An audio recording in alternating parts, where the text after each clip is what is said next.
Bueno, es un gusto estar hoy acá. Realmente es un placer. Muchas gracias a la Comisión Bicameral. Muchas gracias, Carla. Muchas gracias a todos y a todas. Imagínense volver 40 años atrás. Acá estamos hablando de las bondades de la 26061 y Facundo nos introdujo en lo que era el patronato, ¿verdad? Pero es importante tener ese contexto político e histórico para tener dimensión de la legislación que hoy por hoy tenemos, de la democracia que hoy por hoy tenemos. Pensemos que salíamos de una de las dictaduras, la dictadura más cruel que tuvo la Argentina, en un proceso en donde el presidente Alfonsín pone el punto sobre la necesidad de jerarquizar los derechos humanos. En todos los discursos del presidente Alfonsín y en las políticas públicas que implementó, siempre estuvo centralizado en la dimensión humana y en el desarrollo humano. Es por eso que en ese sentido, cuando asumo la subsecretaría del menor, por supuesto, era el menor, el discapacitado y la tercera edad, porque nos olvidamos de esos otros dos ítems, es decir, todo junto en ese lugar.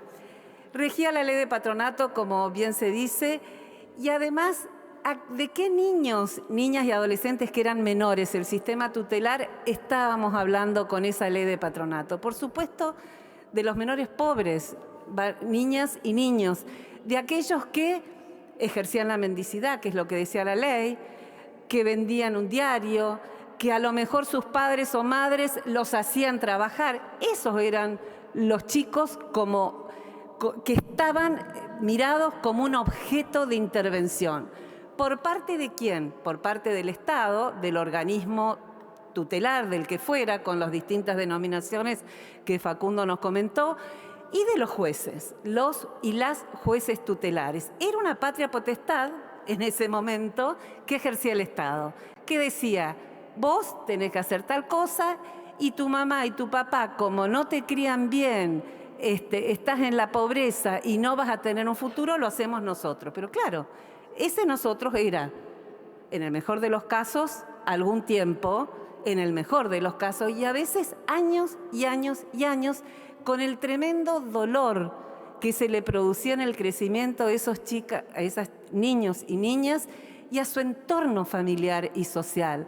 Porque claro está, no hace falta que lo diga, que eran estigmatizados, que eran además señalados con el dedo y que nunca dejaban de estar por fuera de la tutela del Estado y de una tutela con una altísima ideologización, porque era el encierro, era la represión y era el autoritarismo, además del paternalismo. Iniciamos en ese espacio. Y a mí me parece muy importante la lucha que dimos, no solamente hacia afuera, tratando de ubicar, había muchos profesionales, muchas organizaciones y muchos funcionarios, varones y mujeres, que trabajamos con el apoyo de UNICEF. Por supuesto, siempre estuvo UNICEF muy presente para tratar de modificar, en donde apuntamos y pusimos políticas pensadas en la prevención. Salir del sistema institucional, por supuesto que buscando la modificación y tratando de que se derogara el patronato. Miren todo lo que tardó para que se pudiera derogar, a pesar de que en el 94 incorporamos en el artículo 75, inciso 22 de la Constitución, 22 tratados de derechos humanos, entre esos la Convención Internacional sobre Derechos del Niño. Sin embargo, fue muy posterior la Ley 26061, lo que demoraba y la presión que había. Y yo les quiero dar dos cuestiones que me parece importante resaltar.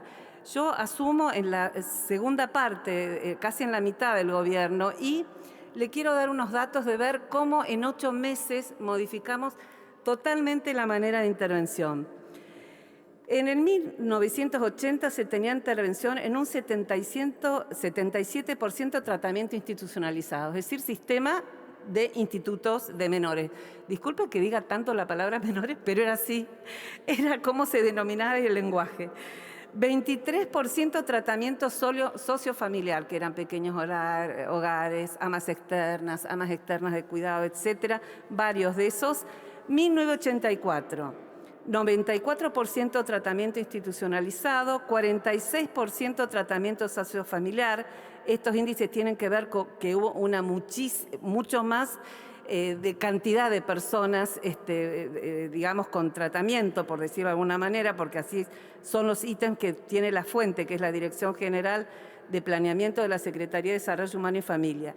Y en el año 1988, el 29% fue tratamiento institucionalizado y el 71% tratamiento sociofamiliar. Es decir, fue una inversión del 80 al 88 vía la democracia. Se puso, por supuesto, el acento en la prevención y en las formas de trabajar con las organizaciones, con las comunidades y con las familias.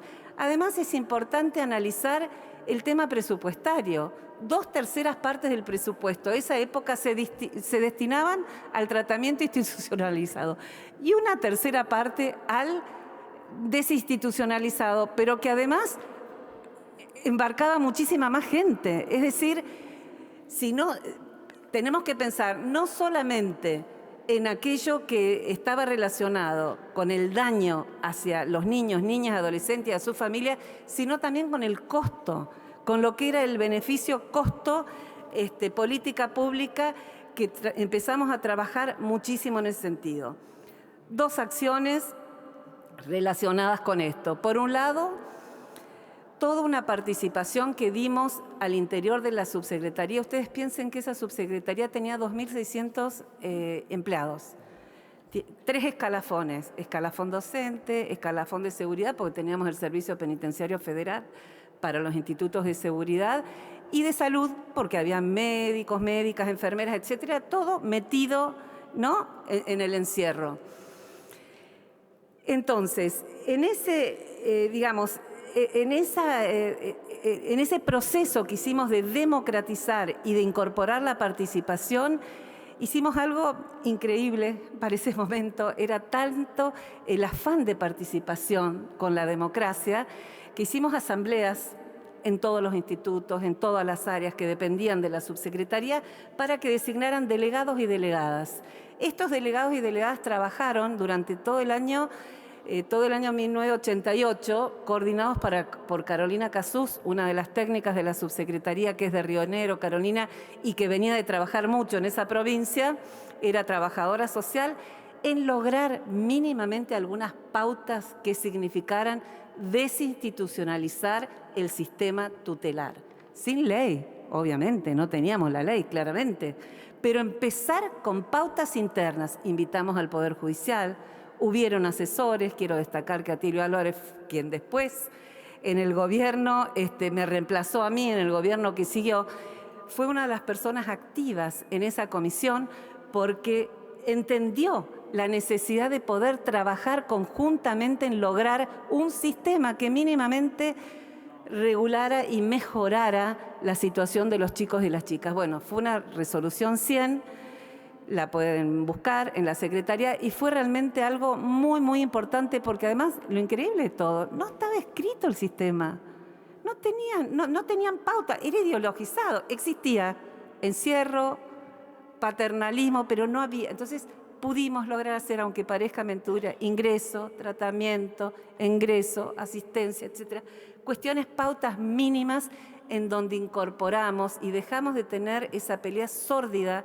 que los jueces tutelares tenían con el organismo. Logramos que se fueran incorporando de alguna manera, desideologizando, centrando en el niño y la niña para lograr esta transformación hacia adentro de la Secretaría. Y hacia afuera, que fue muy, muy importante para el respeto de los derechos humanos, y hacia afuera hicimos algo muy lindo, que fue con UNICEF, que fue una estrategia de comunicación social concentrado en la niña y el niño, que se llamó Los Niños Primero. No sé si algunos memoriosas y memoriosos recuerdan. Y además creamos algo muy lindo, que fue la Comisión Nacional por la Infancia, donde estaba María Elena Walsh. Y yo hoy pude, la verdad fue un honor poder estar con María Elena tantas reuniones, con las ideas que ella tenía y los miedos que me sacaba a mí. Yo era recién madre de una beba de 8 meses y cuando veía esas publicidades que nos hacía una compañía de publicidad que donó todos sus honorarios y demás, y en donde aparecían esas tortuguitas, ustedes se acuerdan que iban al mar y que las aves rapaces las levantaban. Yo decía, ay, qué horror, los chicos se van a asustar. Decía. Y entonces Mariana me decía, no, a los chicos les encanta. Dice, mientras más truculento, más les gusta. Entonces estaba Tomás Eloy Martínez como periodista, porque fue una convocatoria a distintas personas con representación, y después estaba, bueno, León Gieco, Los Arroyeños, Víctor Heredia. Acá me fui anotando porque además a quienes consultamos, y con esto termino, a la Sociedad Argentina de Pediatría, a la Sociedad Argentina de Escritores, que tuvo su representación en esa comisión nacional, Sociedad Argentina de Actores, Asociación del Fútbol Argentino, Consejo Ecuménico de Iglesias, consejos de universidades públicas y privadas, consejos profesionales, ciencias económicas, abogados, etcétera, movimientos de scouts, Rotary Club, Leones, etcétera. Y, por supuesto, todo lo que es el sistema de Naciones Unidas, ¿verdad?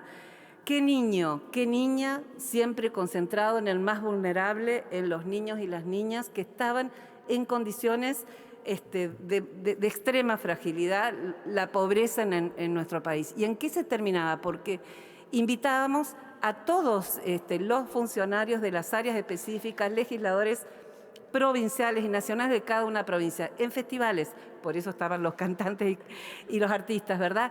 Pero los chicos que habían hecho antes, trabajado durante todo ese año escolar en los derechos, en aquellas cuestiones, sin estar la ley, pero en aquellas cuestiones que ya nos marcaban la necesidad de modificar.